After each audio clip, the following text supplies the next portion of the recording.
qui est à l'origine de ces bagarres. On l'a entendu, d'un côté des jeunes issus de l'immigration, de l'autre un mélange de supporters d'Anderlecht et une poignée d'extrémistes. On va tenter de comprendre les motivations avec Nadia Salmi et Eric Poncelet. Ce qui est certain, c'est que tous ces agitateurs promettent dès ce soir une reprise des violences. D'un camp à l'autre, les méthodes sont les mêmes. Lancer de pavés, vitres brisées, voitures endommagées. Mais attention, la comparaison s'arrête là. Entre les deux, les avis divergent en effet pour expliquer la raison de ce climat de violence. Un climat tel que beaucoup ont peur de parler à visage découvert par peur des représailles. Le but, c'est, d'après toujours le skyblock qui a été mis sur internet de la part des skinheads, 4 Arabes auraient violé une femme. Les skinheads n'auraient pas apprécié le geste. Ils auraient tout simplement répondu en allant en ribocourt et en frappant des vieilles, voilées bien entendu. Et tout simplement, c'est une réponse à l'acte.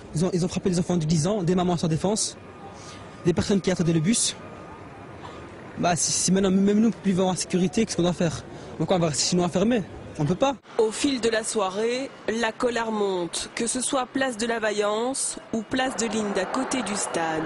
On est chez nous! On est chez nous! Nous sommes dans le camp adverse, là où les motivations sont différentes et les mots particulièrement durs. On est ici ce soir pour défendre notre pays, pour défendre notre patrie, notre identité, notre nationalité. Ça a commencé dimanche avec un bête match de football. Et pour rien. Et alors il y a des jeunes chez nous qui se sont fait agresser par des Marocains. Il n'y a pas de racisme. Ce qu'il y a, c'est qu'il faut faire la loi, point.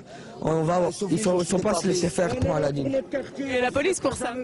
La police, ils peuvent être là, la police. Mais pour faire la loi, la police? La police, ils sont avec eux, la police. Restent au milieu les forces de l'ordre venues en masse pour tenter de freiner ces mouvements de violence. À minuit, 80 policiers avaient pour mot d'ordre d'assurer la sécurité jusqu'au bout.